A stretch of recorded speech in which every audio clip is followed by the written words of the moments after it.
زنده دیدار دو تیم داماش گیلان و سایپای تهران، دیداری که آخرین بازی تیم داماش گیلان در این فصل از رقابت‌های لیگ دسته اول فوتبال کشور خواهد بود.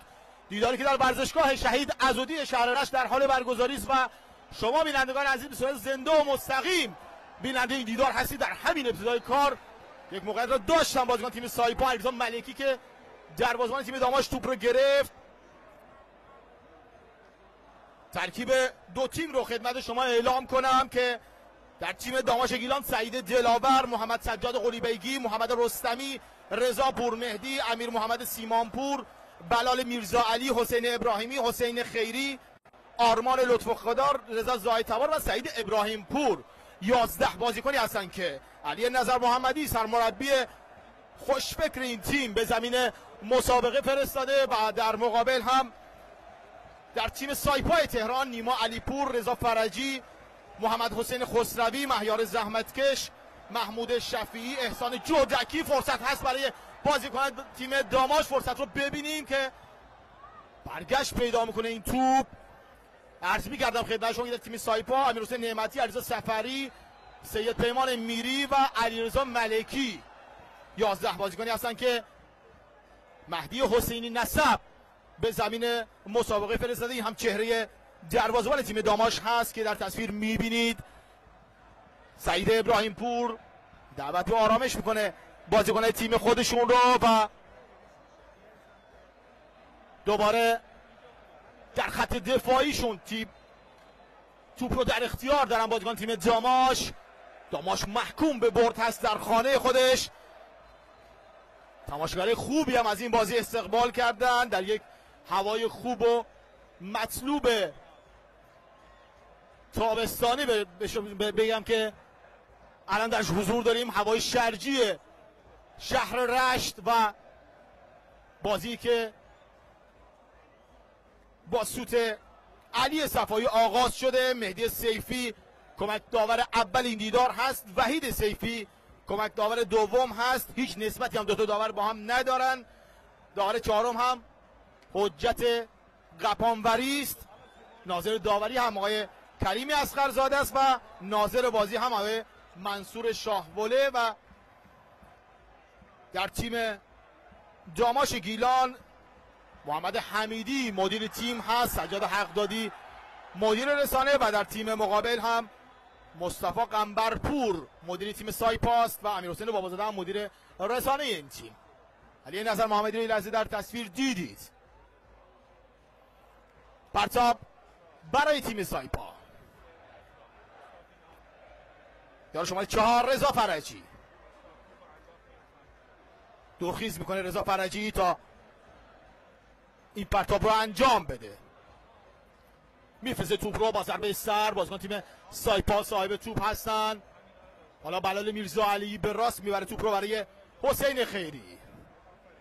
این حسین خیری است که رو به عقب میفرسته توپ رو در خط دفاعی. سعید دلاور، باز هم بلال میرزا علی در کنار زمین. بلال میرزا علی صاحب توپ و موقعیت هست، توپ رو به چپ میبره.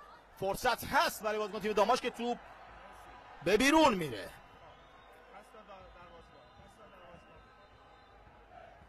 حدود 4 دقیقه از این بازی رو پشت سر گذاشتیم و این دروازه‌بان تیم سایپاس که آغازگر بازی خواهد بود، یک بازیکن از تیم داماش روی زمین افتاده و باید به وضعیتش رسیدگی بشه. امیر محمد سیمانپور بود فکر کنم یه لحظه روی زمین افتاد. چهره دو مربی رو در موازی هم میبینید. این مربی مشکی پوش حسین نسب هست و در کمی آن طرفتر علی نظر محمدی. دروازه‌بان تیم سایپا هم میاد بالا سر بازیکن تیم داماش. حسین ابراهیمی که روی زمین افتاده، بازیکنی که دو سه بازی گذشته به داد داماش رسیده و گل‌های خوبی داشته. این هم یک نمای خوب است. تماشاگرای خونگرم تیم داماش چه خبر ورزشگاه پیر شهید عضدی شهر رشت. اگر سکوهای روبرو هم داشتیم قوقایی به پا بود در این ورزشگاه. تماشاگرایی که هیچ وقت این تیم رو تنها نذاشتن و به عشق این تیم در تمام بازی‌ها حضور دارن.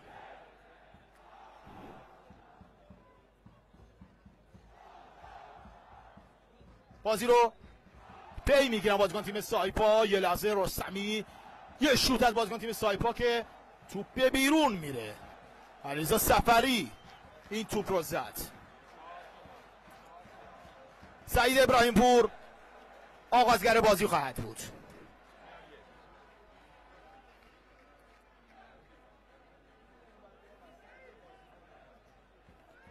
خود سعید دورخیز میکنه تا این توپ رو بفرسته.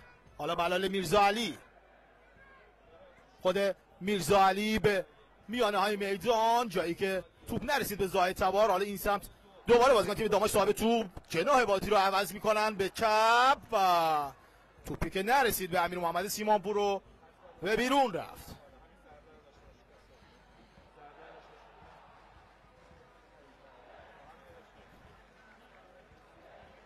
پرتاب برای بازیکن تیم سایپا. رضا فرجی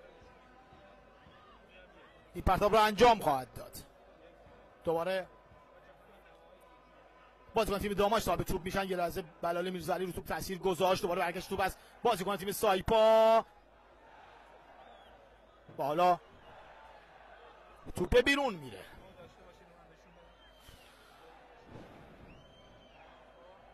پرتاب از کمی جلوتر باز هم برای بازیکن تیم سایپا. یاسین جرجانی میاد تا پرتاب رو انجام بده.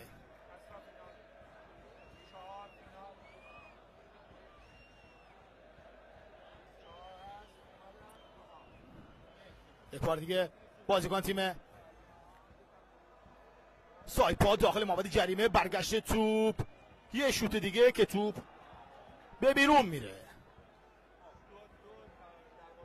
21 خرداد 1403 روز خاطره انگیزی برای تیم داماش و هوادار این تیم خواهد شد. داماشی ها با برد در این بازی میتونن خودشون رو در لیگ یک نگه دارن و هوادارهای خونگرم خودشون رو خوشحال کنن. دو تیم گیلانی امروز دو بازی حساس رو دارن. شهرداری آستارا هم یه بازی حساس رو در گچساران داره و به مصاف نفت و گاز گچساران رفته. تا اینجای کار اون بازی هم 0-0 داره دنبال میشه. تغییری در نتایج دیدیم حتما خدمت شما عرض خواهیم کرد.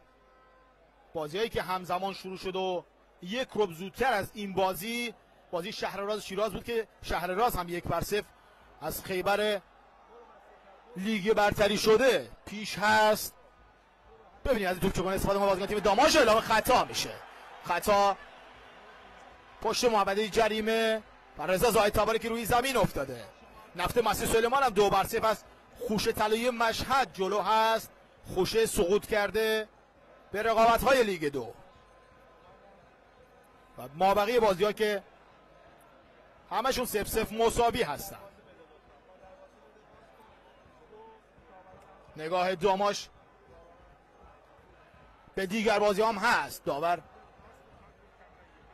گیرنده رادیوش روی از گوشش در میاد و کمک داور میره تا براش درست کنه. بالا ضربه‌ای که این چهره یعنی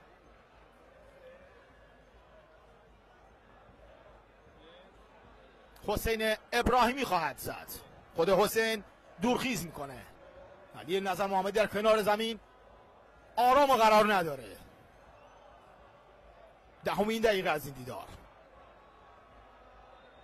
چه کار خواهد کرد حسین ابراهیمی با این توپ؟ تمام نگاه ها به این توپ هست. توپی که توی دروازه قرار میگیره. رضا زاهد تبار گل این دیدار رو به زیبایی هرچه تمامتر وارد دروازه تیم سایپا میکنه. داماش به اولین گل خودش میرسه. داماش 1 سایپا 0 که شور و هیجانی برقرار شد تو ورزشگاه. داماش به گل رسید. عرض کردم میتونه نتیجه خوبی رو رقم بزنن داماشی ها که اینجا اولین گل خودشون رو به ثمر میرسونن. قطعا در حرکت آهسته خواهید دید که چطور این توپ به گل تبدیل شد. باید ببینیم همکاران از اون به نمایش میذارم برای شما این شوتی که فرستاد حسین ابراهیمی، ضربه سری که زد رضا و توی دروازه سایپا قرار گرفت. چه گلی زد، چقدر هم بلند شد رضا زاهدتبار. یه پرش عالی از رضا و گلی که به ثمر رسید. خوشحال کرد هواداره تیم داماش رو. در دقیقه 10 این گل به ثمر رسید.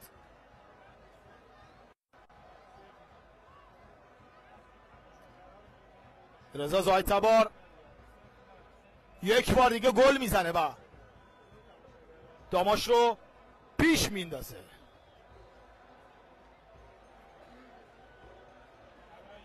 حالا یه بازیکنم روی زمین افتاده، یار شماره 11 از تیم داماش گیلان، محمد سجاد قلیبیکی.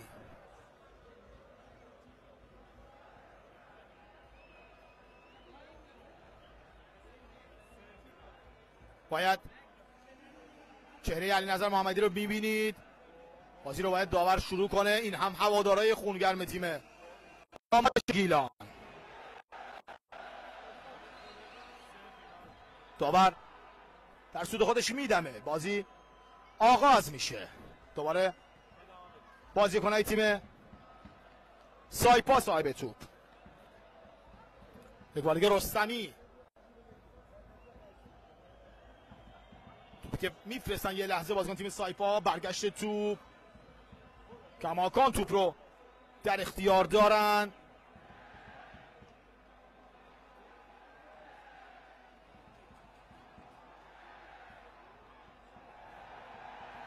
یه بار دیگه بازیکن تیم سایپا سمت چپ، یا بازیکن از داماش روی زمین افتاده، توپی که زده میشه و توی دروازه قرار میگیره. این بار سایپا گل میزنه.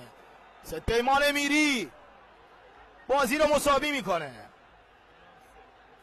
در غفلت بازیکنان تیم داماش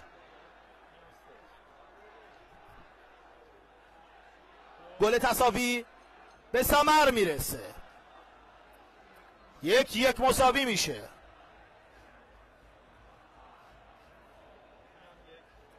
ست پیمان میری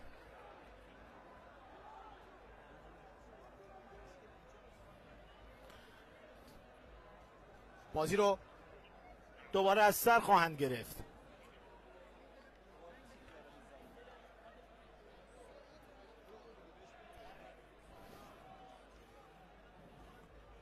همه چی به تساوی کشیده میشه.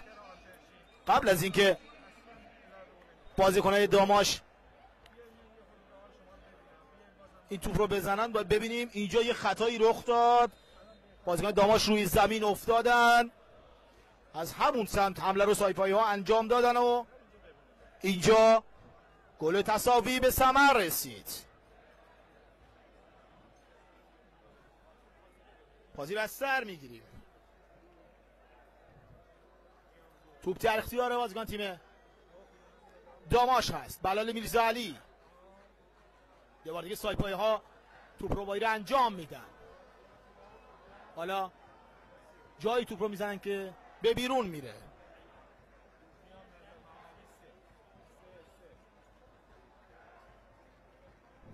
هنوز چیزی تمام نشده.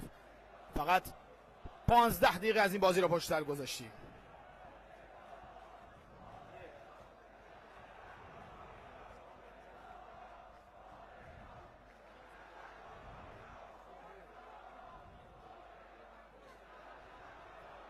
یه بار دیگه بازیکن تیم داماش داخل محوطه جریمه، فرصت هست برای داماشی ها و گل دوم. گل دوم این چهره حسین ابراهیمی. ببخشید یار شماره 11 توپ رو با سجاد قلیبیگی وارد دروازه میکنه و حالا 2-1 میشه. این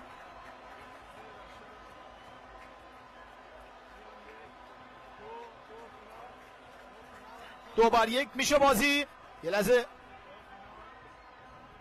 همه کسایی که جلوی ما بودن بلند شدن، خودم هم ندیدم که چطور توپ وارد دروازه شد و این هم خوشحالی هواداره تیم داماش. داماش دوباره پیش میفته 2-1.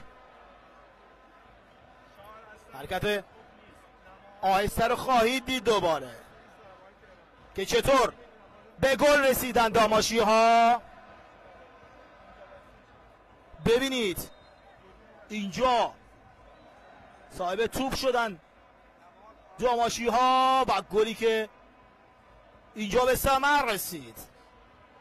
خوشحالی خاصی هم انجام میدن. حالا یک بار دیگه از سمت راست دوباره داماشی ها، برگشت توپ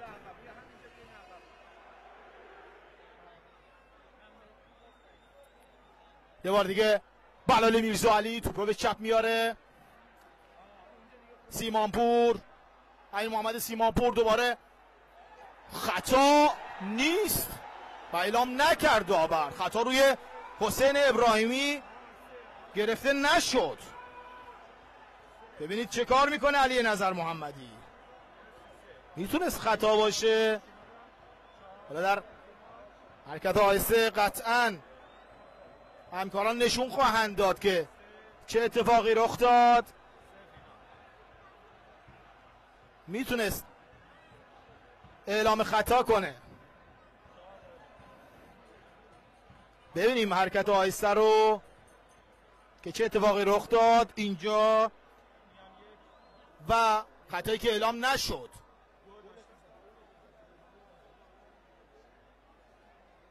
حسین ابراهیمی زننده دومین گل این دیدار برای داماش. این چهره حسین ابراهیمی است.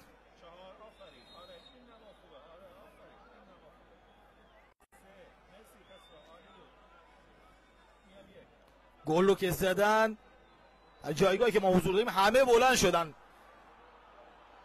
و تشویق کردن تیم داماش رو.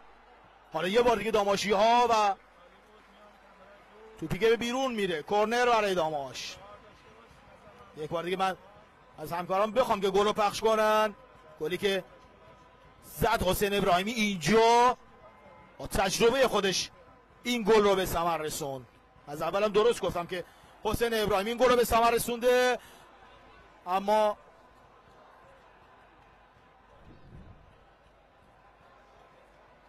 یه بار دیگه بازیکن تیم داماش توپو تقدیم سایپایی ها میکنن. حالا ضد حمله برای تیم سایپا، کماکان موقعیت دارن در زمین تیم داماش و توپی که میدن به سعید ابراهیم پور.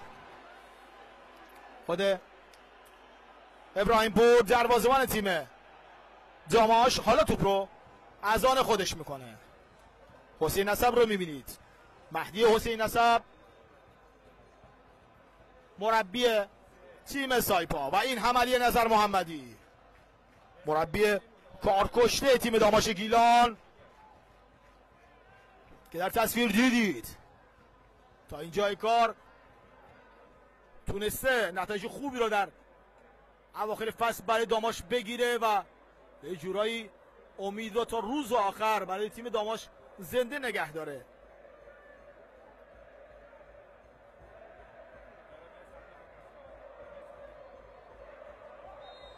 اعلام خطا میشه.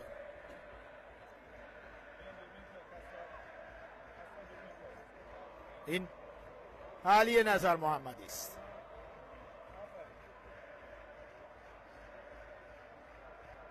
توپ رو میزنم داماش رو به عقب.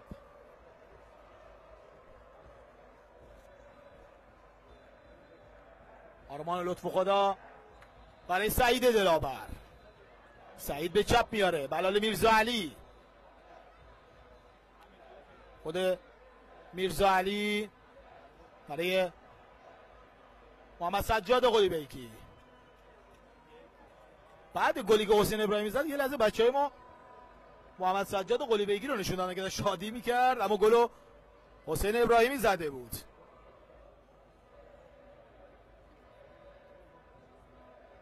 دو گل داشتیم در این دیدار که یه گل رو رضا زاهد تبار زد برای داماش و گل دوم رو هم حسین ابراهیمی.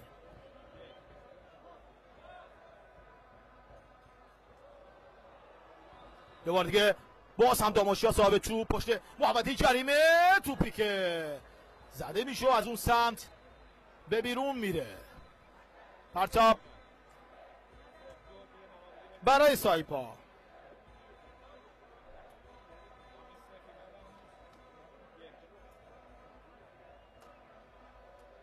حالا پرتاب رو باید انجام بده بازیکن تیم سایپا. امیر حسین نعمتی میره تا این پرتاب رو انجام بده.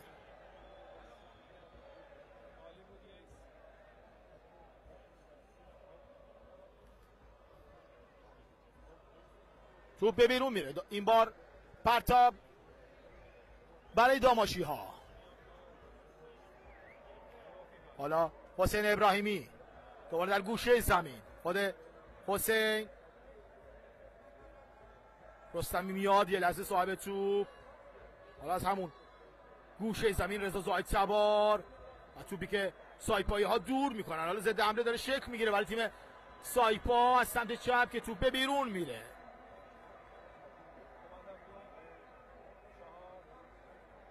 جدول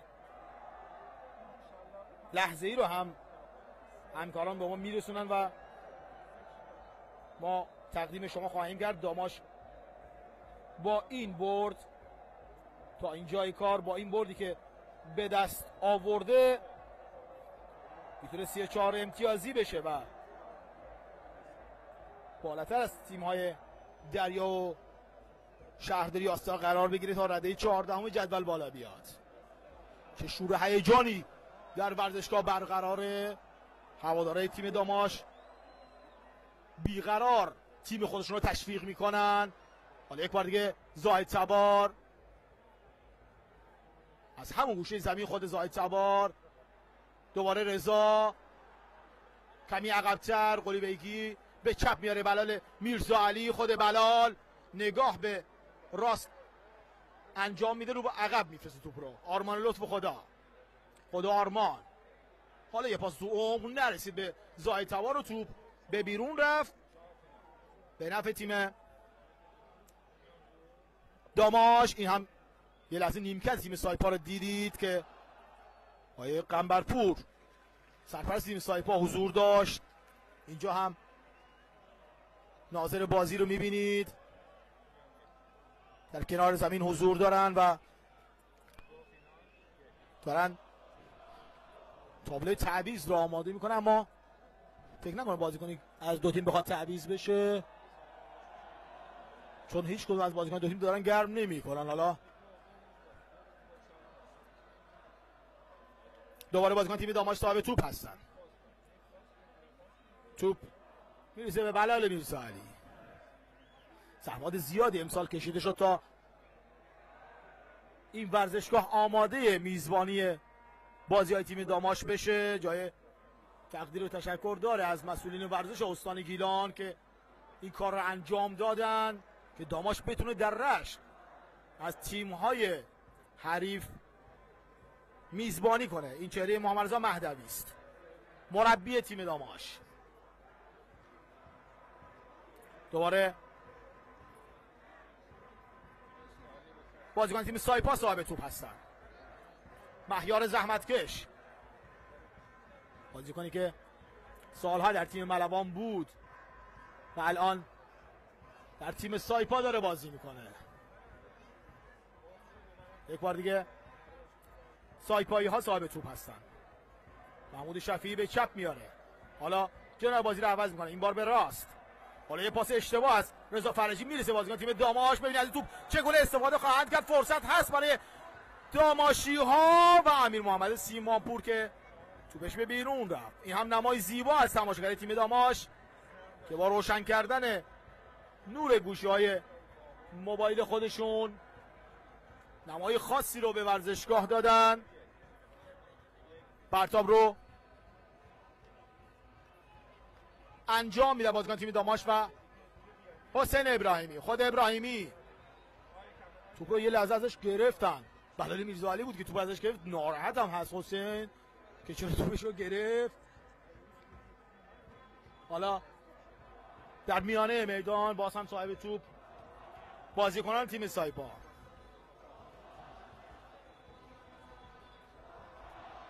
دوباره زاهد تبار. حالا یه تعویض رو سایپا میخواد انجام بده. یه بازیکنش آماده شد تا به زمین بیاد. احسان هادیان هست که در کنار زمین دارم میبینم.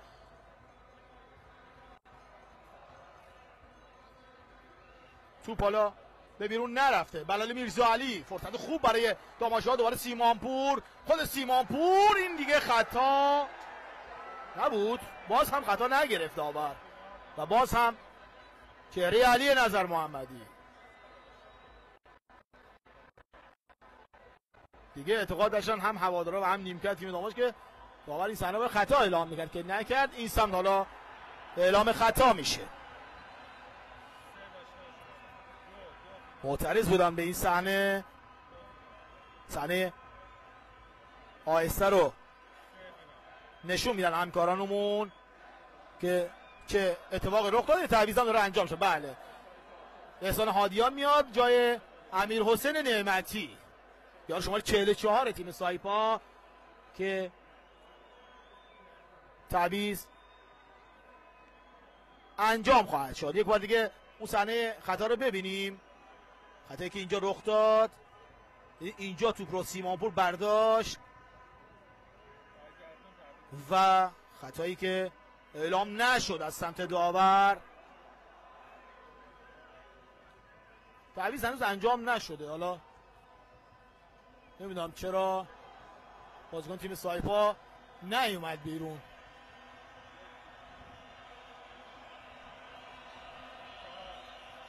حالا توپ رو میزنن بازیکن تیم سایپا داخل محوطه جریمه و ابراهیم پوری که توپ رو جمع میکنه.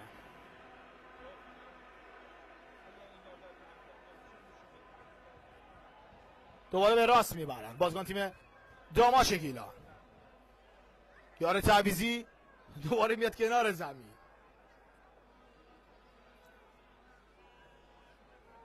آقای قمرپور هم باهاش صحبت میکنه با احسان هادیان. بازیکن خوبی هم هست احسان هادیان.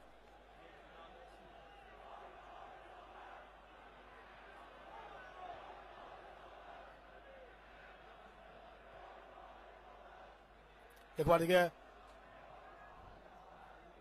داماشی ها در میانه میدان صاحب توپ میشن. رضا زاهد تبار. خود رضا رو به عقب برای آرمان لطف خدا. حالا سعید دلاور. بلال توپ میخواست. صاحب توپ میشه بلال میرزاعلی. دوباره به میانه میدان. یه لحظه توپ از زیر پای محمد سجاد قلیبگی رد شد. ضد حمله برای تیم سایپا. ببینید از توپ چگونه استفاده خواهند کرد. توپ رو به راست میبرن. محمود شفیعی. خود شفیعی تو سر توپ میزنه. شفیعی رو به عقب و برگشت توپ از داماشی ها. کماکان موقعیت رو دارن. خطا نیست. حالا ضد حمله میتونه شکل بگیره برای داماش از همون سمت راست. ببینید از توپ چگونه استفاده خواهند کرد. علی نظرمندی کجا داره میره.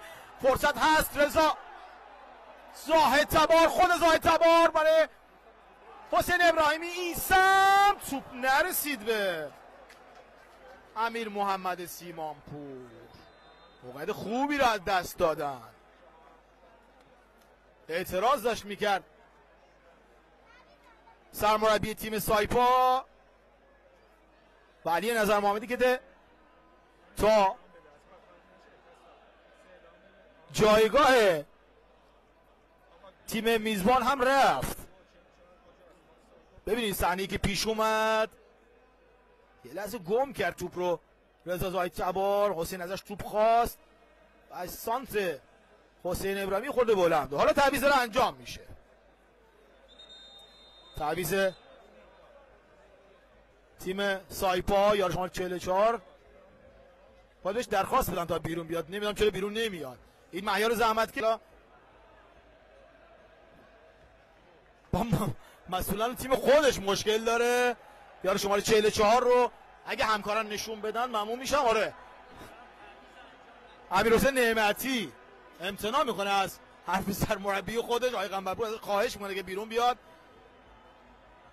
میگه نمیام بیرون و فعلا بازی میکنم دیگه. خدایی ما دیگه این مورد دیگه در لیگ یکمون نداشتیم. این مورد هم اضافه شد. این مورد هم دیگه به موارد عجیب لیگ یکمون اضافه شد. داور میگه چیکار کنم؟ حالا نمیخواد بیرون بره. خداییش دیگه این دیگه از عجایب فوتبال ماست دیگه. مربی میگه بازیکن بیاد بیرون. حالا دروازه‌بان رو میفرستن که پر خواهش کنه ازش که بیاد بیرون. دروازه‌بان میگه من نمیرم. این چهره امیرحسین نعمتی است. بازیکن خوبیه امیرحسین. میبینید مربیان تیم سایپا به دروازه‌بانشون میگن که نیما علیپور بره این کار رو انجام بده. چیکار کنه این بنده خدا؟ احسان هادیان دوبار اومدن تعویضش کنن. یار تعویضیش بیرون نمیاد. این هم تیم داماش علی نظر محمدی. تشکرم بکنم از همکارانمون مستقر در ورزشگاه شهید عزودی شهر رشت. با 4 دوربین این بازی رو دارن برای شما بینندگان عزیز به نمایش در میارن. علی نظر محمدی رو میبینید و این هم دوربین سیاری که در کنار نیمکت حضور داره. چهره آقای حسین اسب رو میبینید نمیره بیرون. هر کاری کنید نمیره بیرون. نیما علیپور ازش میخواد. علیرضا ملکی هم میره پیشش. این هم عکاسان زحمتکش ما که لحظه ها رو ثبت میکنن. همه میان ازش خواهش کنن که بیرون بره. نمیخواد بره. یعنی چی؟ واقعا داور میاد دوباره نشون میده کمک چهارم حجت قپانوری. چی میگه علیرضا ملکی؟ میگه آقای حسین حسن بذار بمونه دیگه. نمیدونم بازیکن روحیه بازی خواهد داشت تو تیم اگه بمونه. یه 2-3 حرف زشتم از خودش به مربیش میگه. خیلی بعد این حرکات علی نظر محمدی بیاد ازش دلجویی میکنه. به نظرم اولین باره که همچین چیزی پیش میاد تو لیگ یکمون. چهره علی نظر محمدی است که تشویق میکنه تیم حریف رو. و این هم حسین نسب که میبینید در تصویر لبخند ملیحی را میزنه. چه داستانی شد این حرکت. همه جورو داشتیم امسال در لیگ یکمون، اما واقعا میگم این دیگه بی‌نظیر بود.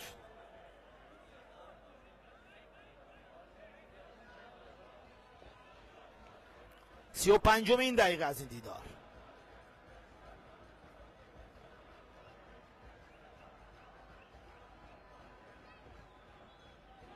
یک بار دیگه بازیکن تیم سایپا، حالا صاحب توپ، برگشت توپ از بازیکنان تیم داماش و توپی که اعلام خطا میشه. علی نظر محمدی معترض هست.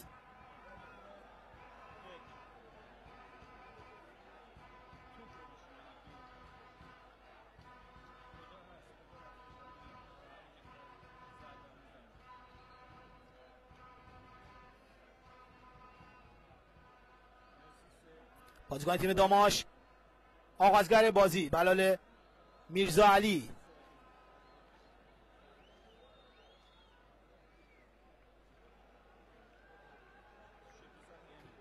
شوت رو میزنه. حالا دوباره توپی که فرستاده میشه داخل محوطه جریمه، به دست بازیکن سایپا هم اعتقاد داشتن که برخورد کرده، اما داور همچین اعتقادی رو نداشت. علی نظر محمدی بود که یه لحظه اعتراض کرد. حالا دوباره پرتاب برای داماشی ها. میرزا علی، فرصت هست برای داماش. محمد سجاد قلیبگی توپ رو به راست میبره. یک بار دیگه خیری، حسین خیری توپش رو زد. آرمان لطف خدا، دوباره خیری، سانتر خیری پشت محمدی جریمه. سیمانپور نرسید توپ به رضاپور مهدی. خود رضا درگیر است با دو بازیکن. حالا موقعیت برای سیمانپور، آفساید هم نیست. یه شوت و باز هم برگشت توپ از بازیکنان تیم سایپا.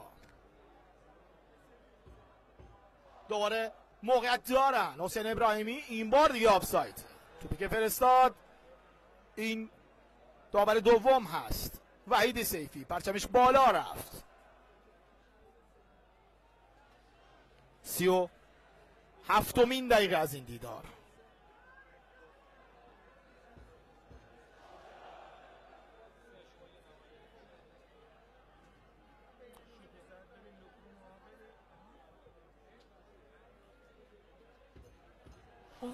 صحنه قبلی رو اگه همکارامون نشون بدن، این فرصت رو ببینیم برای تیم سایپا. توپی که دوباره سانت میشه، با ضربه سر بر میگردونن داماشی ها. حالا میتونه ضد حمله شکل بده حسین ابراهیمی، زننده گل دوم این دیدار. توپشو میزنن سایپایی ها. فرصت برای سایپا که سعید دلاور توپ رو راهی کرنر کرد. علی نظر محمدی عصبی میشه، میره رو نیمکت میشینه. اون صحنه رو ببینید، تو سر خورد بازیکن تیم سایپا. حالا داور هم خطایی اعلام نکرد.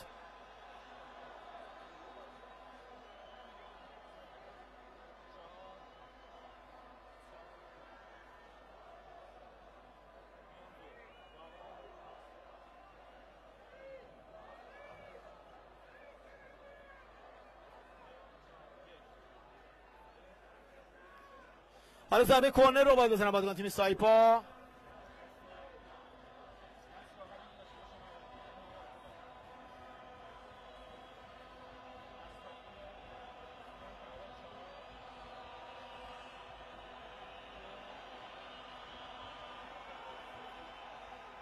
منتظریم تا این ضربه کرنر رو بزنن. حسین نصب رو میبینید.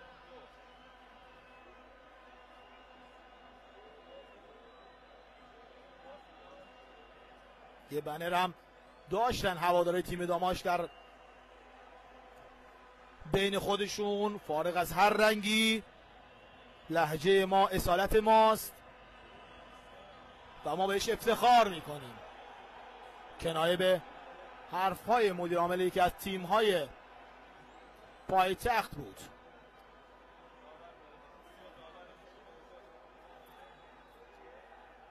داور میره توپ رو بر میداره تا بین اونجا چه اتفاقاتی رخ داده.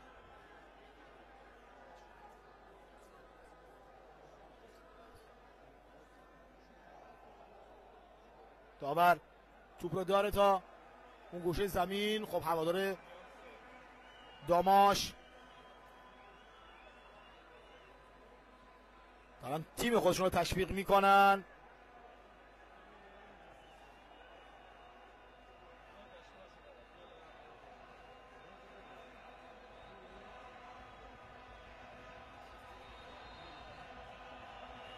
احسان جودکی میره تا پرتاب رو انجام بده. خود احسان پرتابی که ضربه کرنری که زده میشه داخل محوطه جریمه. فرصت تیم سایپا که برگشت میدن داماشی ها. حالا ضد حمله میتونه شکل بگیره که تو به علی نظر محمدی رسید. نمایی از علی نظر محمدی و مهیار زحمتی، این هم داور این دیدار. داور در سود خودش میدمه و اعلام میکنه که پرتاب رو انجام بدید. این رضا فرجی است که پرتاب رو انجام خواهد داد. یه لحظه شهرام حمیدی رو هم دیدیم، سرپرست تیم داماش گیلان، که واقعا برای این تیم زحمت میکشه. یک بار دیگه بازیکن تیم داماش، برگشت توپ رستمی، حالا رستمی به راست میبره توپ رو، جایی که فقط بازیکن تیم سایپا بودن که از این توپ تونستن استفاده کنن توپو. حالا میزنه زمین تیم داماش، دوباره با ضربه سر برمیگردن داماشیات. سعید دلاور هست که دوباره ضربه سر میزنه، خود سعید خیری برای زاهد تبار. توپو گرفتن سایپایی ها، دوباره توپ به بیرون رفت و دوباره پرتاب هست. یه بازیکن از تیم داماش روی زمین افتاده. چادرملوی اردکان یه گل رو به دریای بابل زده. خبر خوش برای هوادارهای تیم داماش. چادرملو میخواد لیگ برتری بشه و نیاز به برد داره. حالا یکیش جلو میفته. با این نتیجه قطعا داماش تو لیگ یک میمونه. حالا یه تعویض رو علی نظر محمدی هم میخواد انجام بده. خبر به نیمکت هم میرسه. شهرام حمیدی میگه به نیمکت که بابل یه گل دریافت کرده و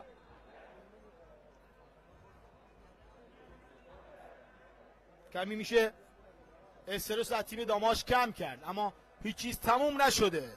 45 دقیقه دست نخورده در نیمه دوم وقت هست. هواداره داماش قطعا دوست دارن همینجا سوت پایان همه بازی ها خورده بشه، چون با این نتیجه هم داماش گیلان و هم سایپا، ببخشید هم داماش گیلان و هم شهرداری و آستارا در لیگ یک خواهند موند. علی رضا آبادی دیدید گفت بازیکنان انتقال ندید. نمیشه که دیگه میفهمن از شور و هیجان هواداره که تو ورزشگاه شادی میکنن، قشنگ بازیکنان متوجه میشه که اونجا چه اتفاق رخ داده. در یزد 43مین دقیقه از این دیدار سعید دلاور بلند میشه.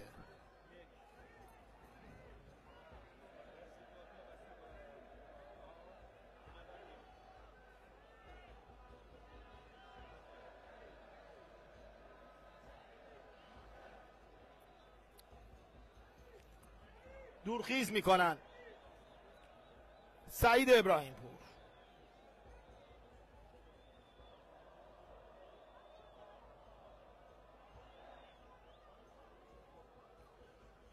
توپ رو میزنن داماشی ها.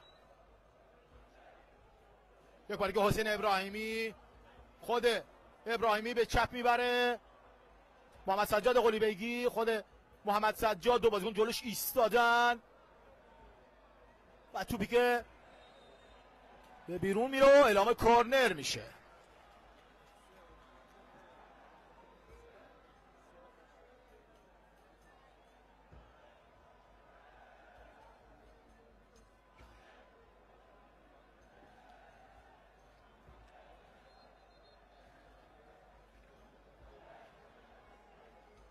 یک بار دیگه منتظریم تا این توپ رو حسین ابراهیمی بفرسته.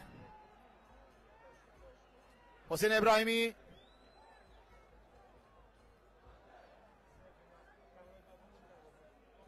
این چهره حسین ابراهیمی است.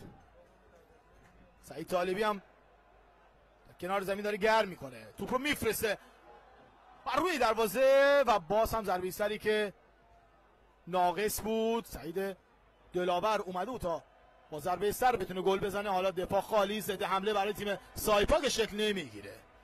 توپ بیرون میره.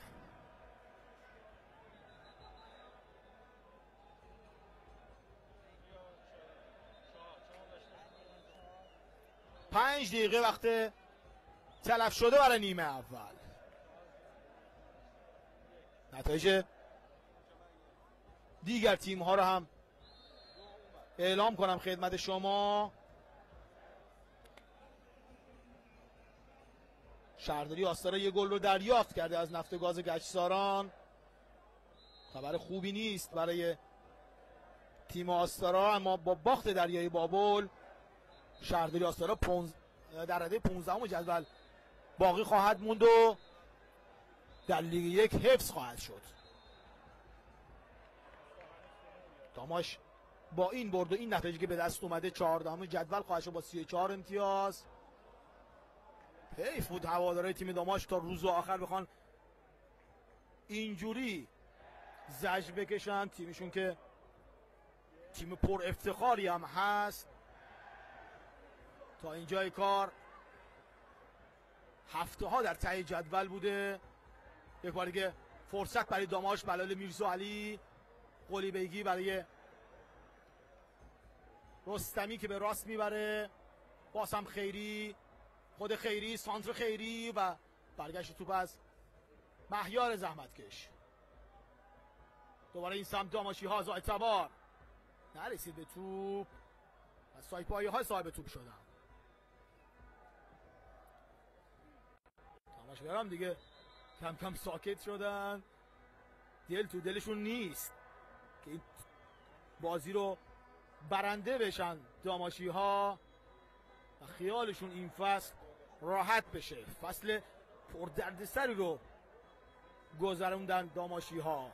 در ابتدای فصل که همگان دیدید چه بر سر این تیم آمد، تا به نقطه آرامش برسه این تیم فکر کنم از 34 هفته حدود 20 هفته گذشت. هنوزم آینده این تیم مبهمه و مشخص نیست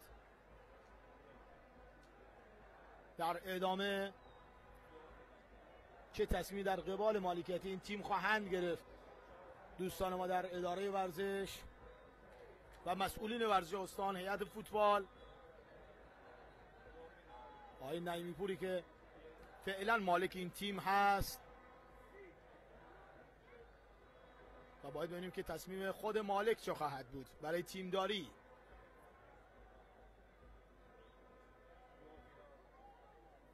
تو به بیرون میره، پرتاب برای داماش خواهد بود که بازیکن روی زمین میفته. داور میاد و بلند میشه. رضا پور مهدی، این هم هوادارهای خونگرم تیم داماش که این پرچم خودشون رو برافراشته نگه داشتن در ورزشگاه. اول بازی هم که باشون صحبت میکردم همگان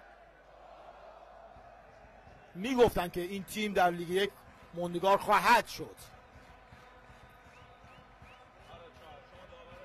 3 ساعت قبل اینکه بازی شروع بشه هوادارا تو ورزشگاه بودن. انصافا کمتر جایی پیش میاد در رقابت لیگ برترش نداریم که هوادار 3 ساعت 4 ساعت قبلتر بیاد ورزشگاه، ولی تو استان گیلان ما این هوادارا رو داریم. برای بازی‌های ملوان، شهرداری آستارا، چوکا، داماش، سپیدرود، همه خودشون رو به ورزشگاه میرسونن تا تیم محبوب خودشون رو تشویق کنن. یک بار دیگه آرمان لطف خدا.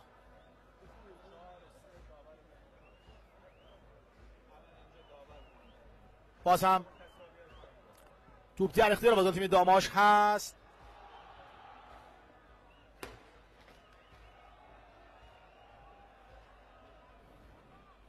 این چهره داور این دیدار هست دیگه، باید در سود خودش بدمه و پایان بازی رو در نیمه اول داشته باشیم. پرتابی که سایپا اینجا انجام خواهد داد و احتمالاً سود دارم زده خواهد شد اینجا. بله، سود پایان بازی رو داشتیم. استفاده کوتاه خواهیم کرد و با آغاز نیمه دوم در خدمت شما بینندگان عزیز خواهیم بود.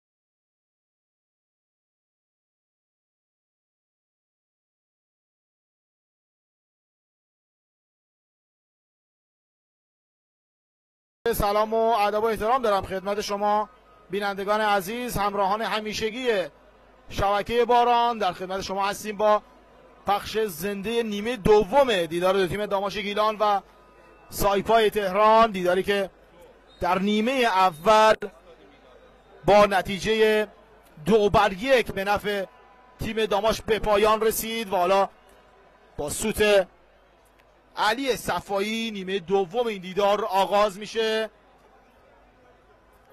توپ در اختیار بازیکن تیم داماش هست. آرمان لطف خدا برای سعید دلاور. در نیمه اول رضا زاهد تبار و حسین ابراهیمی دو گل تیم داماش رو به ثمر رسوندن. داماش با این نتیجه در لیگ یک ماندگار خواهد شد. تیم دریای بابل از تیم چادرملوی اردکان عقب هست، نتیجه‌ای که داماشی ها رو خوشحال کرده.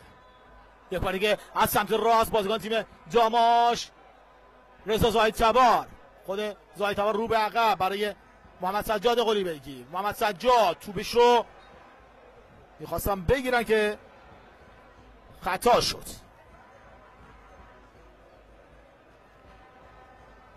خطا روی محمود شفیعی گرفته میشه. مهیار زحمتکش میاد تا این ضربه خطا رو بزنه. این چهره مهیار زحمتکش هست.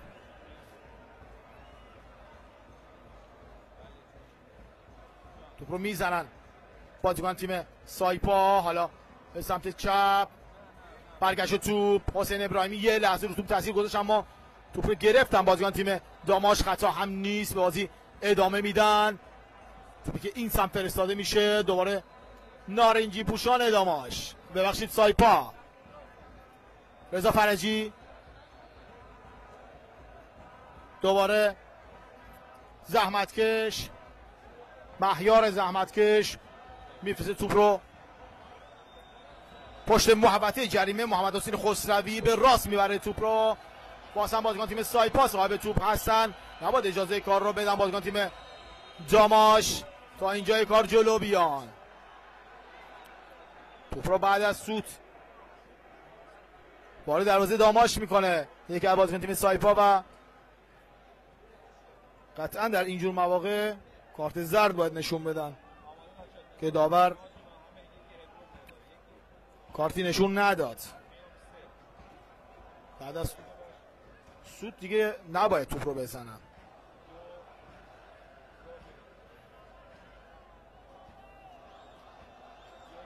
دوباره ابراهیم پور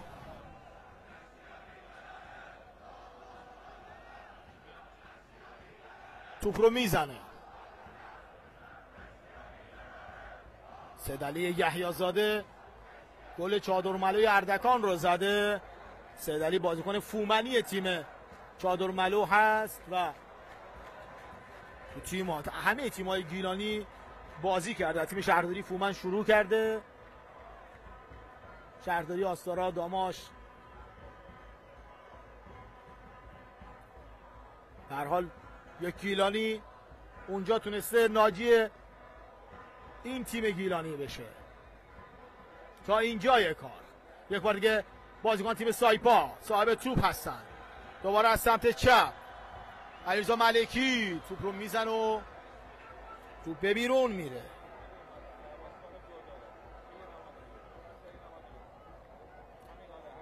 مثل سنگور و مثل کرمان هم بازیشون 1-1 مساوی هست.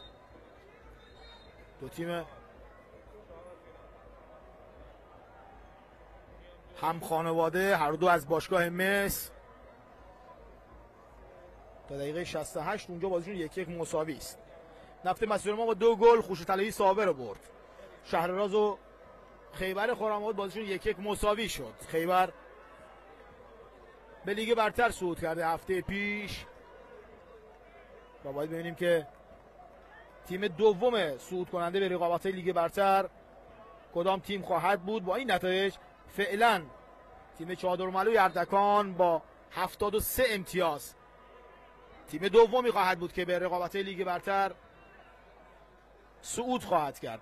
فجر سپاسی 71 امتیاز است در تعقیب تیم چادرملوی اردکان. تا اینجای کار جدول لحظی است که دارم خدمت شما اعلام میکنم و تیم داماش گیلان با 34 امتیاز تیم 14 جدول رقابت‌های لیگ یک هست.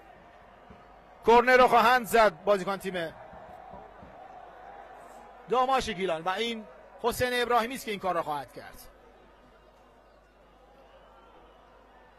حسین توپ رو در گوشه زمین میکاره و حالا توپ رو خواهد فرستاد. 51مین دقیقه از این دیدار. کرنر برای داماش. توپ رو میفرسته حسین ابراهیمی داخل محوطه جریمه و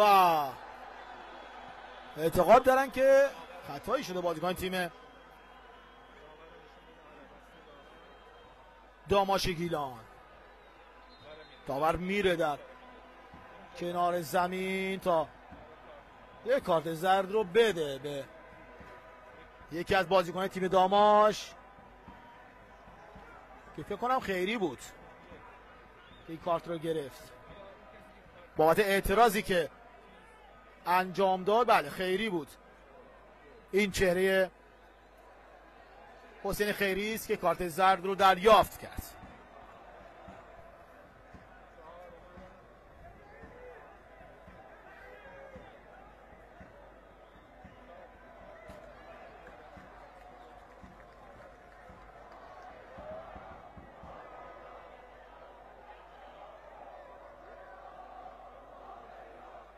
بازی رو از گوشه زمین دروازه‌بان تیم سایپا آغاز خواهد کرد.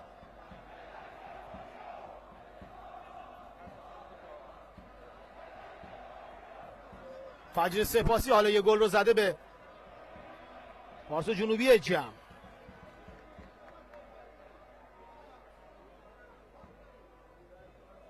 حالا قطعا تیم چادرملوی اردکان دیگه باید بازیشو ببره، یعنی باید تیم بابل رو شکست بده تا بتونه خودشو به رقابت‌های لیگ برتر برسونه. هر دو تیم الان 73 امتیازه میشن و بازی رو در رو که حساب کنی چادرملوی اردکانه که میتونه صعود کنه به رقابت‌های لیگ برتر.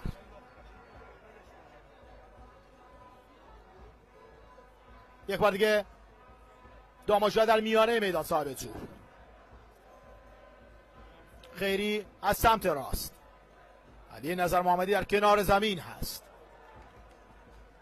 نظر محمدی که به قول خودش همیشه در مواقع بحرانی دنبالش میان و واقعا هم ناجی تیمهاش میشه. هر جا که بوده موفقیت داشته علی نظر محمدی. تا اینجای کار با چنگ و دندون تونستن این تیم رو حفظ کنن. تو هفته پیش هم اگه پنالتی رو گل میزدن در دقایق پایانی بازی میتونستن حالا راحت‌تر هم بازی بکنن.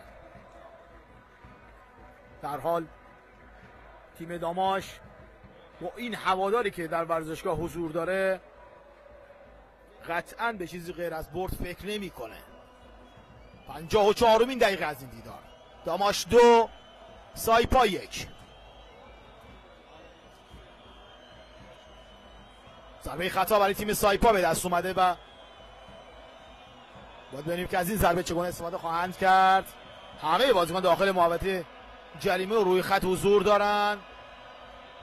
توپی که حالا سانتر میشه داخل محوطه جریمه، دفاع میکنن بازیکن تیم سایپا و این توپ رو برمیگردونه. حالا ضد حمله برای تیم داماش گیلان. باید ببینیم که از این توپ چگونه استفاده خواهند کرد بازیکنان تیم داماش. حسین ابراهیمی یه گل از همینجا زده بود 2-3 هفته پیش. دوباره در خط دفاعی. آرمان لطف خدا، زاهد تبار خیری توپ خوبی رو میفرسته به زاهد تبار خیری. خود زاهد تبار میزنن زاهد تبار رو، اما داور انتقادی به خطا نداشت. از توپی که بیرون نرفته، خطرناک هست این توپ در اختیار بازیکن تیم سایپاس. جناح بازی رو عوض میکنن، به راست میبرن و سعید ابراهیم پور که میاد و توپ رو جمع میکنه، خیال عمل رو راحت میکنه. این هم سرمربی تیم سایپا آقای حسین نسب معترض هست و ادای بازیکن‌های تیم خودش هم در میاره.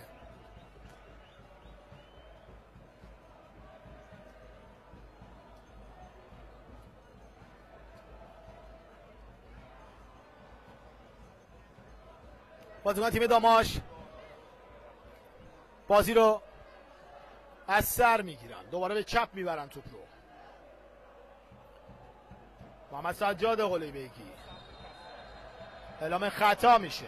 داور این بار یک کارت زرد رو میده به بازیکن تیم سایپا.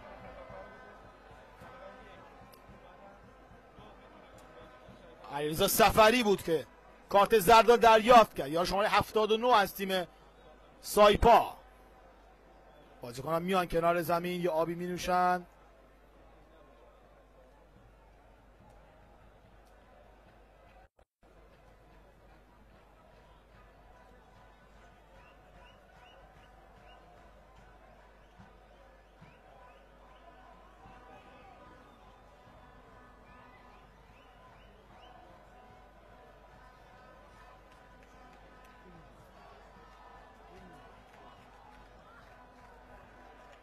توپ بیرون میره، دوباره پرتاب برای داماش گیلان. خیری میاد تا این پرتاب رو بفرسته بر روی دروازه تیم سایپا. خود خیری توپ رو میفرسته، کوتاه هست.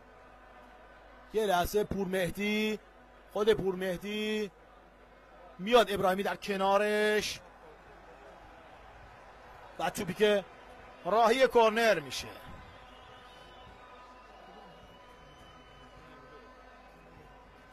این هم جایگاه ویژه که میبینید آقای آرمان مدیر کل اداره ورزش و جوانان، شورای شهر، آقای کارگرنیا و همه دوستان برای حمایت از تیم داماش حضور دارن. خیلی خوبه که شورای شهر و شهرداری هم کمک کنه به این تیم، تیمی که مال این شهر هست.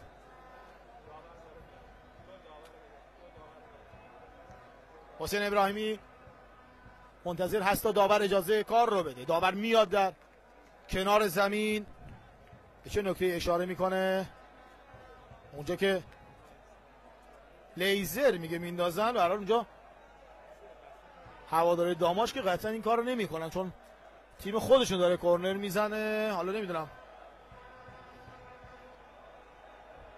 ما که اینجا لیزر نمیبینیم، حالا داور چی رو دیده اشاره میکنه کجا دارن میزنن.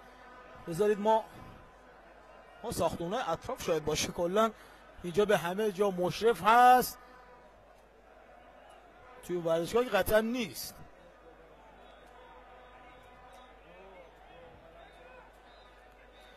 به هر حال حسین ابراهیمی آماده است تا داور سودش رو بزنه و این توپ رو بفرسته. خود حسین ابراهیمی، هوادارهای تیم داماش هم بی‌صبرانه منتظر گل سوم هستن. میفرسته توپ رو، حالا حسین ابراهیمی داخل محوطه جریمه با ضربه سر دور میکنه مدافعین تیم سایپا. باز هم موقعیت هست، دوباره توپ میرسه به حسین ابراهیمی، سانتر حسین داخل محوطه جریمه و اعلام پنالتی میشه. با دست توپ رو زد، با دست زد توپ رو، اعلام ضربه پنالتی. کمک اول این دیدار چی میگه؟ کمک میاد و اشاره میکنه که شاید پنالتی نبوده.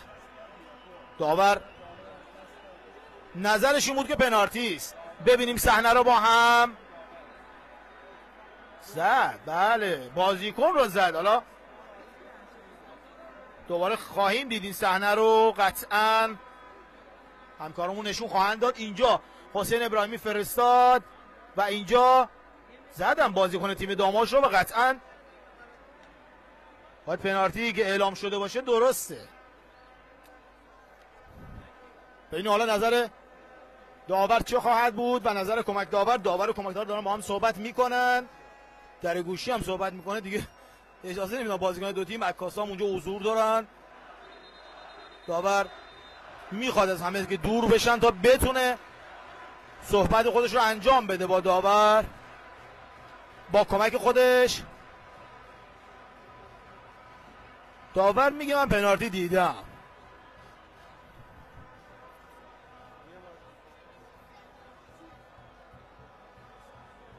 آقای غلامرضا سلیمانی هم اونجا حضور داره، ناظر ویژه این دیدار هست.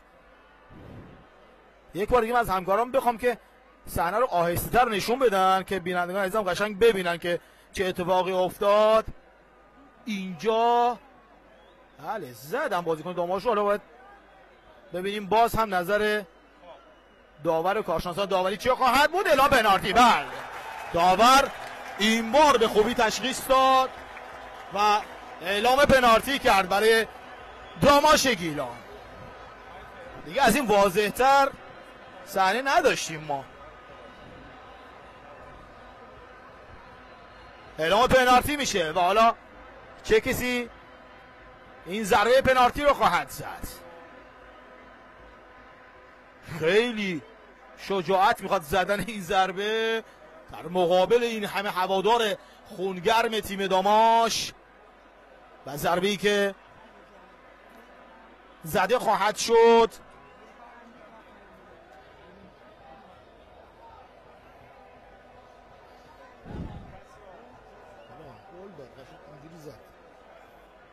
منتظریم تا اجازه بدن داور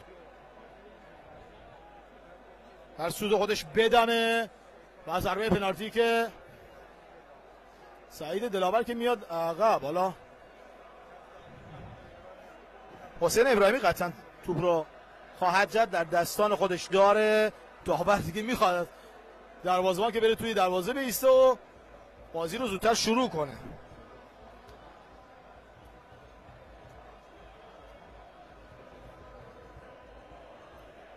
خب همگان منتظرن تا بازیکن تیم سایپا بازی رو شروع کنن. داور میره به دروازه‌بان تذکر لازم رو بده.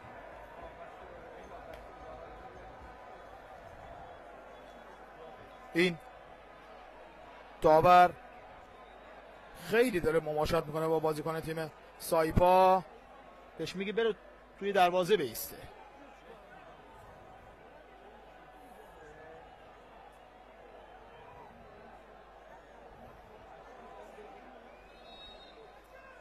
میزنه سوت رو داور. کیپ تا کیپ ورزشگاه طرفدارای تیم داماش نشستن و قطعا شما بینندگان هم چشمتون به این ضربه پنالتی است و حسین ابراهیمی در مقابل نیما علیپور. داور حالا در سوی خودش دمید، میزنه حسین ابراهیمی و میگیره نیما علیپور. موقعیت رو از دست میده. عرض کردم خدمت شما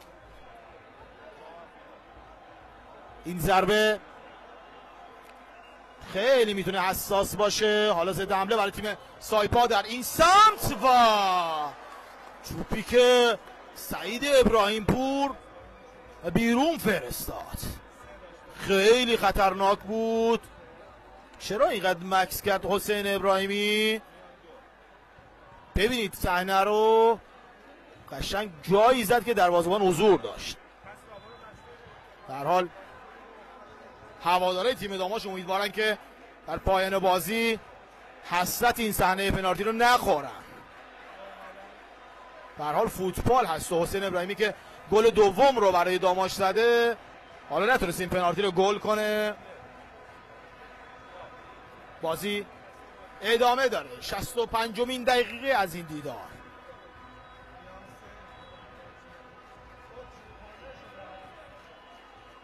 ببینیم یک بار دیگه ضربه پنالتی رو. که میزنن و داماشی ها میزنن و تیم دروازه‌بان تیم سایپا میگیره. نیما علیپور، نیما هم دروازه‌بان خوبی است.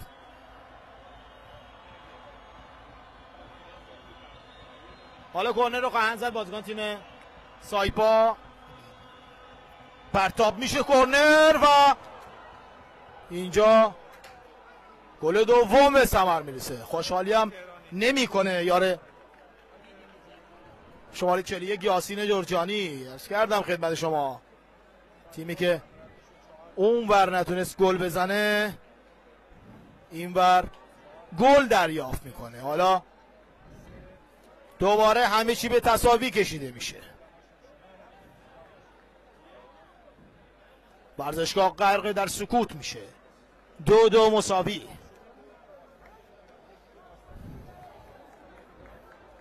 غفلت کردن داماشی ها. توپی که اون سمت مهیا بود برای گل سوم رو نزدن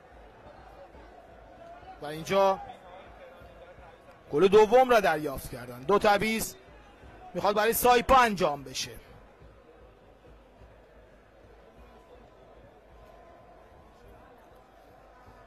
در میانه میدان دوباره بازیکنان تیم داماش. خیری باز هم خطا، اعلام خطا میشه برای تیم داماش گیلان.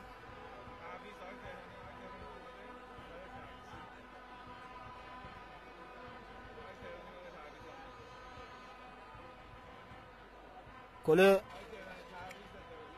دوم رو این گونه زدن سایپایی ها.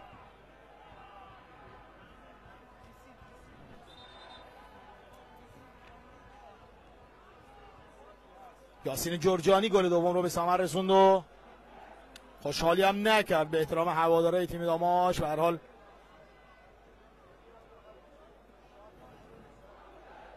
تیم سایپا نه به برد این بازی نیاز داره نه تساوی.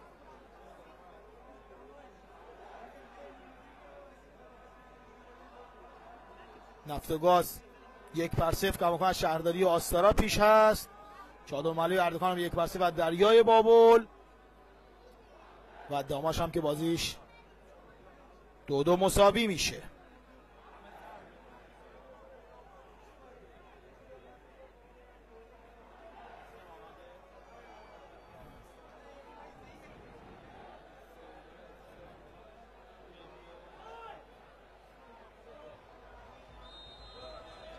یک بار دیگه ضربه خطا رو میفرستن بازیکن تیم داماش روی دروازه که حسین ابراهیمی این کار انجام داد. برگشت توپ دوباره از سایپایی ها. دوباره میخواد یه ضد حمله شکل بگیره. خیلی باید مراقب باشن داماشی ها.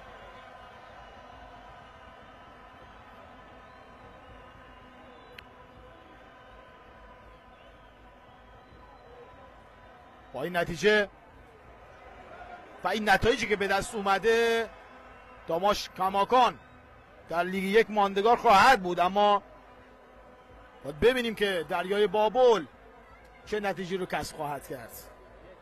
داماش حالا 32 امتیازی میشه، رده 15ام. یک بار دیگه داماشی ها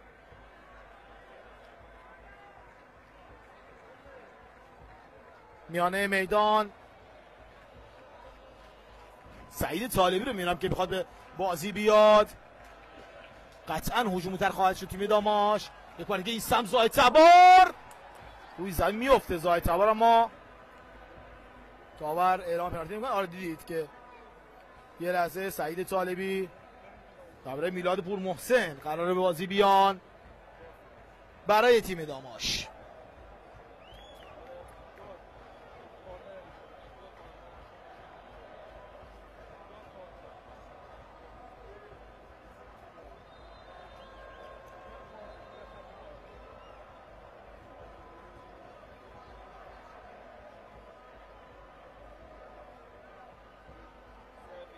یک بار دیگه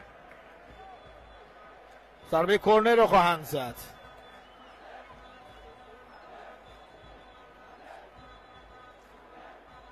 بازیکن تیم داماش گیلان منتظریم تا این ضربه رو بزنن. حسین عصب رو یه لحظه دیدید، سرمربی تیم سایپا.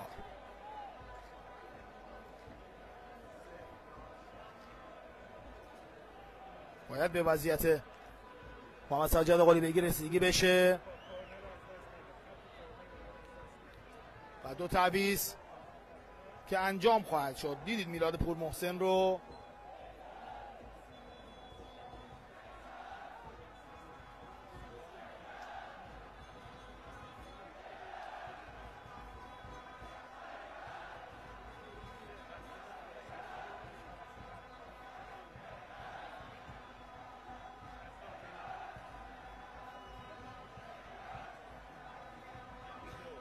منتظریم تا داور سقوش بدم این کار رو انجام میده. حسین ابراهیمی میفرسته توپش رو داخل محوطه جریمه و باز هم سایپایی ها برمیگردن. یه شوت از بلال میرزاعلی، بالا سعید ابراهیم پوره که میاد این توپ رو میفرسته دوباره به سمت دروازه تیم سایپا. یه توپی که میفرستن آفساید بود.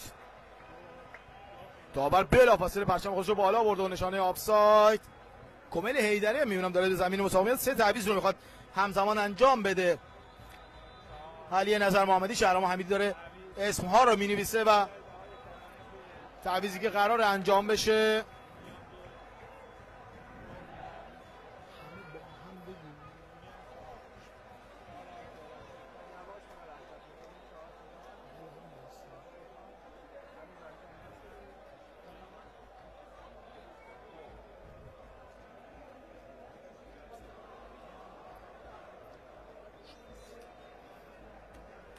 حالا تعویض‌ها قراره انجام بشه. داور میگه که همینجوری تعویض کنید. حالا لیست و تابلوها مثل که آماده نیست، همه در کنار زمین هستن.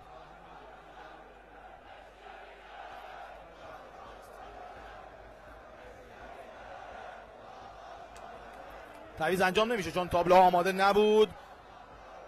داماش گل بزن، رشتیا بیقرارن.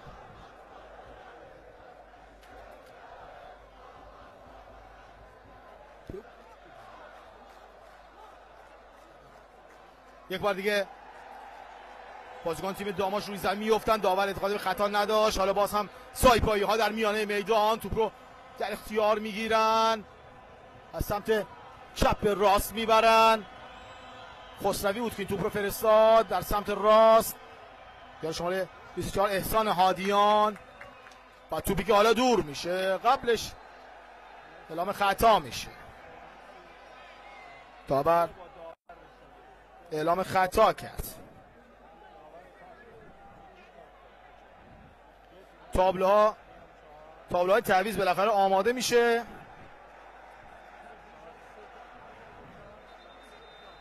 و میخوان تعویض رو انجام بدن داماشی ها.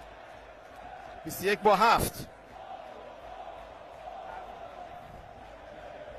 که خودشون تابلو رو اشتباه زدن. علی نظر محمدی رو ببینید، بنده خدا دیگه خودش میخواد بره تو زمین بگه کدوم بازیکن بیاد، اشتباه زدن و ایداد بیداد. یه تابلو هم نمیتونن درست کنن. 11-2 محمد سجاد قلیبیگی بیرون خواهد اومد و میلاد پور محسن وارد بازی. داور شهرام میگه من درست نکردم. خب کی این کار انجام داده؟ به هر حال اینم از ضعف‌هایی میشه گفت که وجود داره. داور خودش دیگه داره میاد در کنار زمین ببینیم کدوم بازیکن باید تعویض میشه. 74مین دقیقه از این دار، هنوز 16 دقیقه وقت داریم.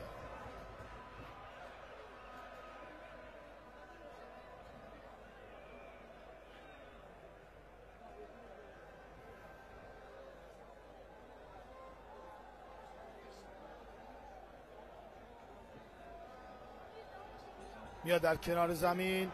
داور خودش با خیری هم صحبت میکنه. خیری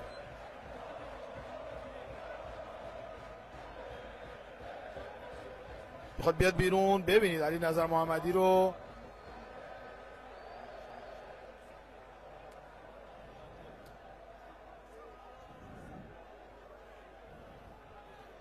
به هر حال ما هم منتظریم تا این تعویضا انجام بشه. 4 تا بازیکن با هم دیگه می‌خواستن برن تو زمین و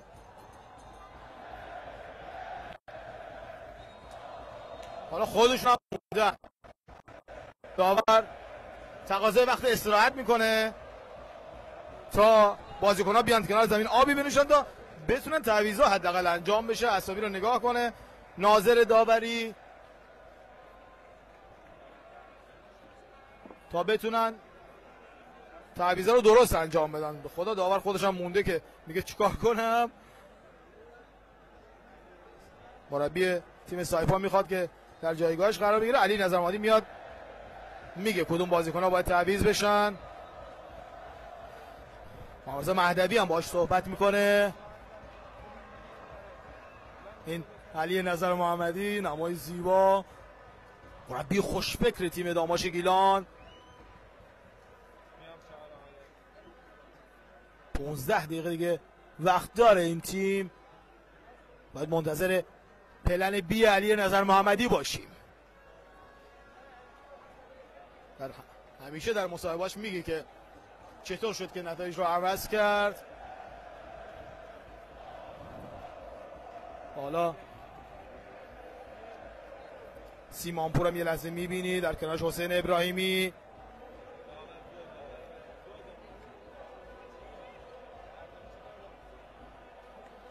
نتایج همزمان رو هم من یک بار دیگه بگم خدمت شما بینندگان عزیز که فعلا نتایج تغییری نکرده. آریو اسلامشاه استقلال ملاثانی 0-0 مساوی هستن، مثل سنگور، مثل کرمان 1-1، مثل شهر بابک 2-1 شهید بندر آمری رو برد، شاهین بندر آمری رو برد و نفت و گاز گشتار هم 2 گل به شهرداری آستارا زده. متاسفانه تیم آستارا هم گل دوم رو دریافت میکنه. دیگر تیم گیلانی یاشین سزاوار سرمربیگری این تیم رو بر عهده گرفت در 3 بازی پایانی. برد خوبی رو هفته پیش به دست آوردن در آستارا. حالا باید ببینیم که چه نتیجه در پایان اون بازی به دست خواهد اومد و تکلیف دو تیم گیلانی در پایان چه خواهد شد. خوبیش اینه که فقط دریای بابل 1-0 هنوز عقب از چادر ملوی اردکان و تنها چیزی که هواداره داماش رو خوشحال کرده تا اینجای کار همینه. حسین ابراهیمی هم به بیرون میاد و کمیل حیدری رو علی نظر محمدی زمین مسابقه میاره.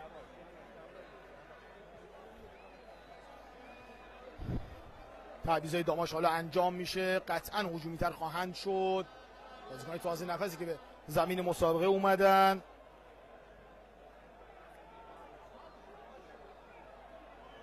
یک بار دیگه بلالی میرزا علی از سمت راست، اعلام خطا نمیشه، باز هم خطا نمیگیره، مورد اعتراض قرار میگیره داور این دیدار از سوی تماشاگرها و کادر فنی تیم داماش. یک بار دیگه به چپ میبرن.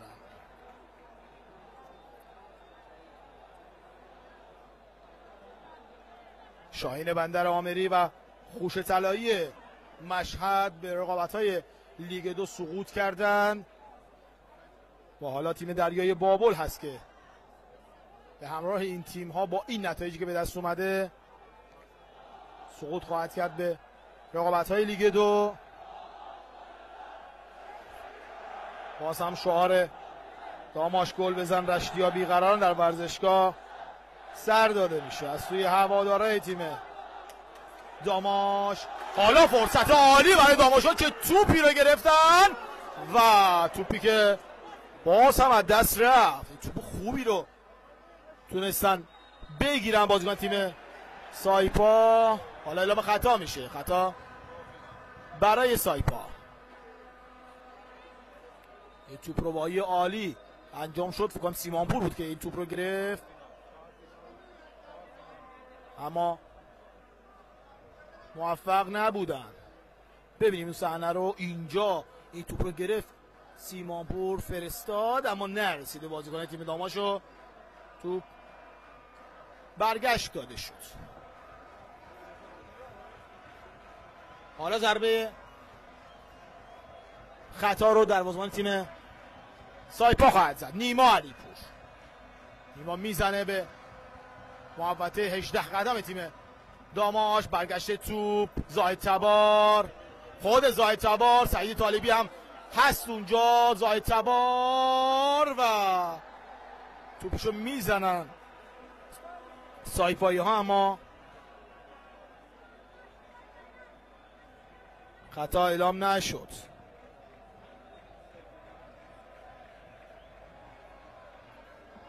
باز هم بلال میرزاعلی رو به عقب. آرمان لطف خدا، سعید دلاور در همون سمت چپ. کمل حیدری به میانه میدان. حالا میرهادی میرجوان رو به عقب. طالبی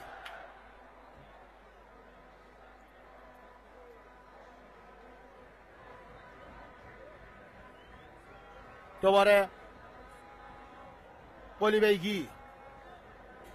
حالا طالبی به دست بازیکن تیم سایپا برخورد کرد و بله اعلام خطای هند میشه. کاپیتان سعید طالبی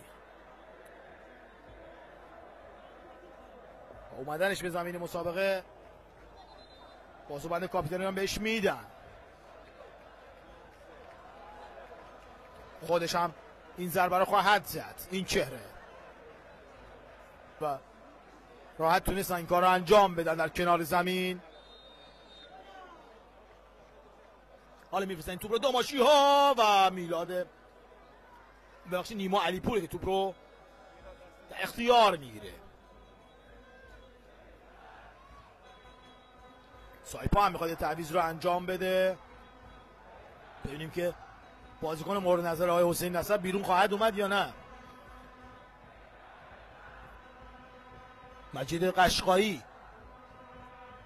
قرار بازی بیاد. یک باری که داماشی ها زاهد تبار، خود زاهد تبار فرار خوبی رو انجام میده. زاهد تبار اینجا دیگه 3-4 بازیکن سایپا حضور داشتن، توپشو گرفتن. کماکان سایبایی ها در خط دفاعی خودشون صاحب توپ، زحمتکش چپ بیاره توپ رو. کاپیتان جورجانی توپ رو میفرسته. حالا موقعیت خوب برای سایپا.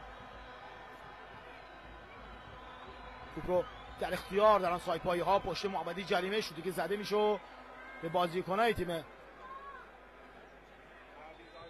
داماش هم برخورد نکرد و توپ بیرون رفت. پرتاب برای داماش. 99 علیرضا ملکی بیرون خواهد اومد و مجید قشقایی به زمین مسابقه میاد. داره میاد بیرون.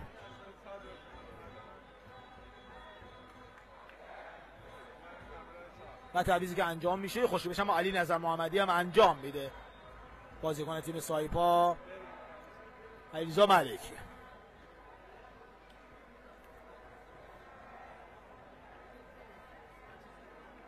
توپی که بی هدف میزنن بازیکن تیم داماش و به بیرون میره.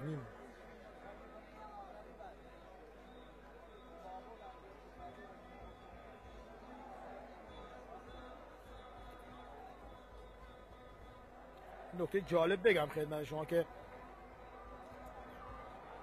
هوادارهای تیم داماش بازیکنای سایپایی که اون پشت دارن خودشون رو گرم میکنن و تشویق کردن و یه لحظه خود بازیکنای تیم سایپا هم تعجب کردن. به هر حال رسم مهمان نوازی رو خوب به جا میارن هوادارهای گیلانی و مخصوصا در این ورزشگاه که در ابتدای بازی هم سایپایی ها رو تشویق کردن هوادارهای تیم داماش. یه بار دیگه فرصت برای داماش گیلان. زاهد تبار توپ رو میگیرن و برگشت میدن توپ رو. 85مین دقیقه از این دیدار.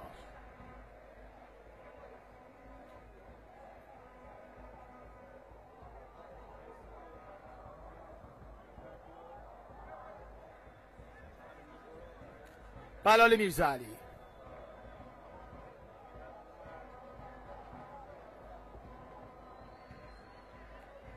سایتوار جلو رفته اما توپ رو فعلا بهش نمیدن. آستارا متاسفانه گل سوم رو هم دریافت کرده و دیگر تیم گیلانی است که در رقابت‌های لیگ یک حضور داره. عرض کردم خدمت شما دو تیم گیلانی امروز بازی حساسی رو دارن. البته با این نتایج آستارا سقوط نمی‌کنه چون دریای بابل بازیشو واگذار کرده و داماش هم که با این مساوی با یک امتیاز اختلاف بالاتر از دریای بابل قرار میگیره.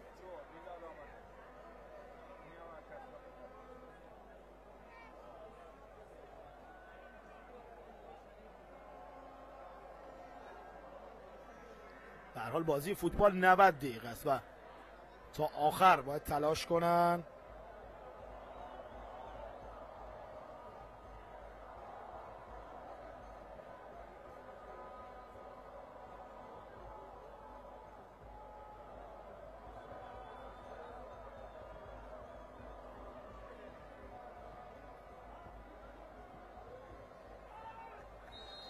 باز هم اعلام خطا این بار بلال میرزاعلی. 87مین دقیقه. عرض کردم به شما که فعلا با این نتایج داماش در لیگ یک ماندگار خواهد شد. فجر گل دوم رو زده. فجر و چادرملو دو تیمی هستن که یکیشون امشب به لیگ برتر میاد. فعلا فرصت دارن دو تیم، یعنی هر سه تیم در منطقه خطر، هم داماش هم شهرداری آستارا و هم دریای بابل. باید ببینیم تا دقیقه 90 ببینیم چی میشه. دیروز شکست ناباورانه سعید اسماعیلی در رقابت‌های کشتی در 2 ثانیه پایانی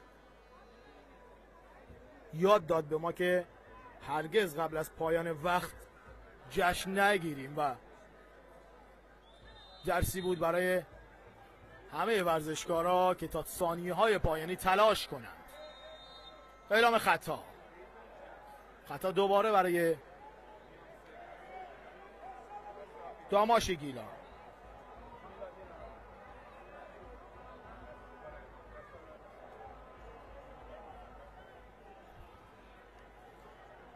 ابراهیم پور این چهره بازی رو باید آغاز کنه. دل تو دل هواداره تیم داماش نیست.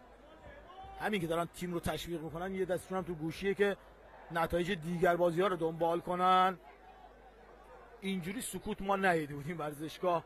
هواداره تیم داماش رو همیشه قوقایی به پا بود. هستن یه عده هواداره که دارن کماکان تشویق میکنن، اما از اون تشویقای همیشگی فعلا خبری نیست. استرس زیادی رو دارن هواداره تیم داماش در این دقایق پایانی. 89مین دقیقه.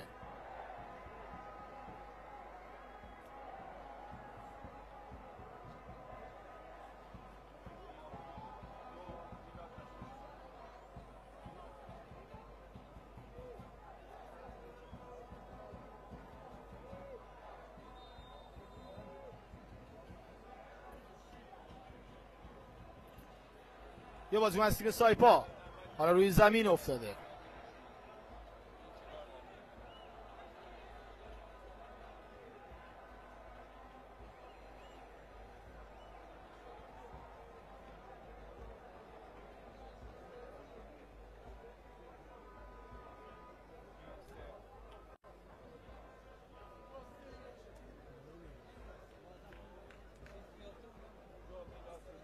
حالا منتظریم تا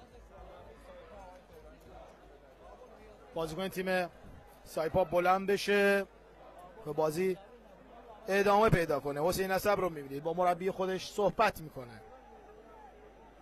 بازیکن سایپا حالا بلند میشه. محمد مهدی خدایاری فرد به بیرون زمین میره تا این ضربه رو داماشی ها بزنن. 8 دقیقه وقت تلف شده برای نیمه دوم در نظر گرفته شده. 8 دقیقه وقت زیادیه. داماش قطعا میتونه تو این دقایق به گل برسه.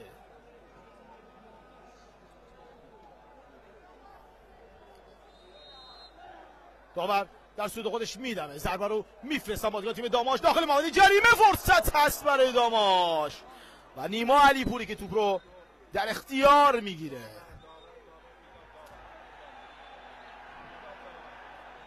روی زمین میفته حالا نیما علیپور. اتفاقی هم رخ نداد و برخورد جزئی داشتن با هم.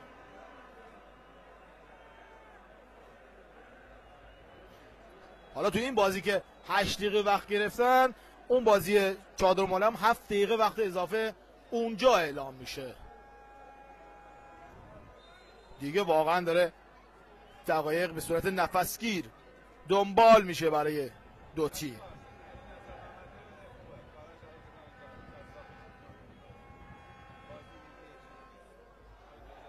توپ رو میزنن بازیکن تیم سایپا.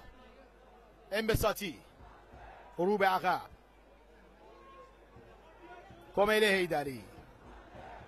واقعا نتیجه خیلی خطرناک هست. 2-2 مساوی. با برد خیالشون راحت تر بود داماشی ها.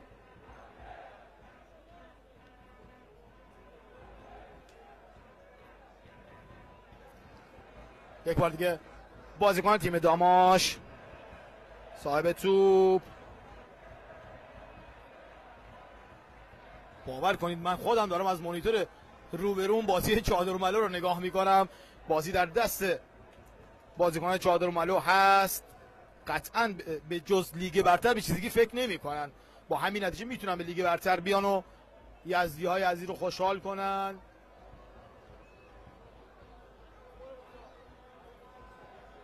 یک بار دیگه توپ رو میفرستن بازیکن تیم داماش داخل محوطه جریمه و توپی که راهی کورنر میشه. با ضربه سری که بازیکن تیم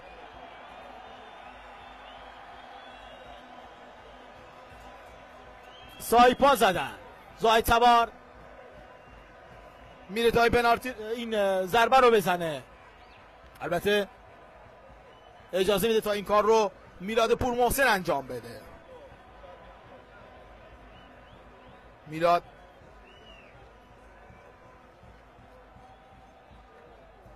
خود میلاد پورمحسن دورخیز میکنه تا این ضربه رو بزنه. داخل محوطه جریمه رو میبینید. میلاد پورمحسن میفرسته توپ رو داخل محوطه جریمه. دو بازیکن از تیم داماش روی زمین میافتن اما توپ بیرون میره.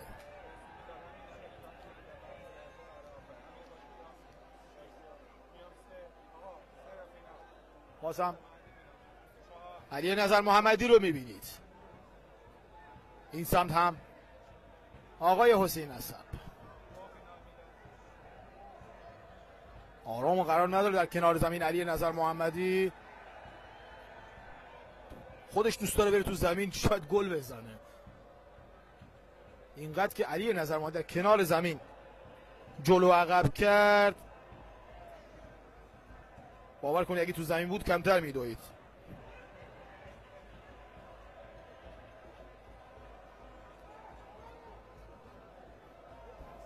یک بار دیگه بلال میرزا علی.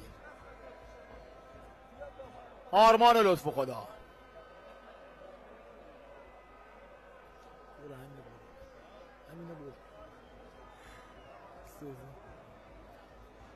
دوباره میرزا علی. لحظه محمد سجاد قلی بیگی میخوان این مساوی رو حفظ کنن.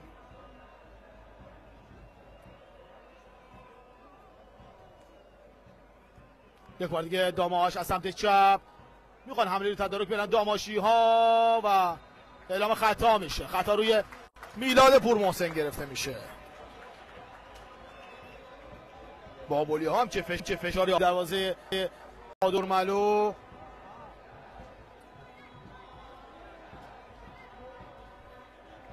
خیلی داره نفسگیری این دقایق دنبال میشه. شهرداری آستارا بازیش تموم شد با اون نتیجه 3-0 بازیش تموم شد. 3-0 واگذار کرد بازیش شهرداری آستارا، اما با این نتایج تو لیگ 1 میمونه و سهمیه آستارا حفظ میشه. حالا ببینیم در پایان چه نتیجه رقم خواهد خورد. یک بار دیگه بازیکن تیم داماش داخل محوطه جریمه، فرصت هست برای داماشی ها، بازیکن تیم داماش، اما توپ رو برگشت میدن. چرا دارن خوشحالی میکنن هواداره تیم داماش؟ هنوز مونده تا بازی تموم بشه. دروازه خالی رو اوت زدن بابلی ها، چه توپی رو گل نکردن اون سمت. شما بازی رو نمیبینید، من عرض کردم خدمت مانیتور جلوی خودم دارم میبینم چه بازی شده اونجا در یزد. همه نگاه ها به اون بازی است. داماشی ها با باخت بابل در اون دیدار در لیگ 1 موندگار خواهند شد با این نتیجه که اینجا به دست اومده. یک بار دیگه به چپ میبرن توپ رو، طالبی به دنبال توپ، خود طالبی در گوشه زمین، طالبی توپ از دست نمیده، طالبی کماکان رو به عقب و پور محسنی که توپش به بیرون میره. البته خود داماش باید پرتاب رو انجام بده.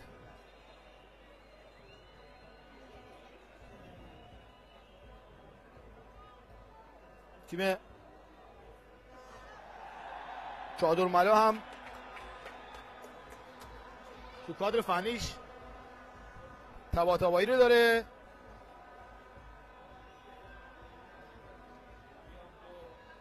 هم در ترکیب خودش سیدعلی یحیی‌زاده رو، هر دو هم مربی هم بازیکن گیلانی هستن که در اونجا حضور دارن.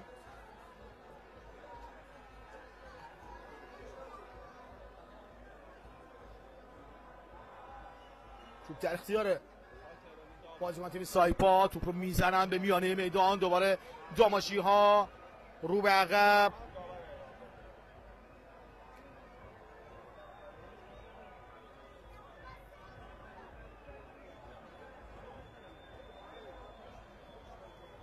یک بار دیگه باز هم در خط دفاعی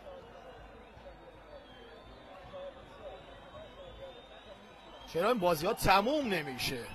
98مین دقیقه اینجا، حالا این بازی تموم میشه. تساوی تیم داماش، چشم و نگاه به دیدار چادرملوی اردکان.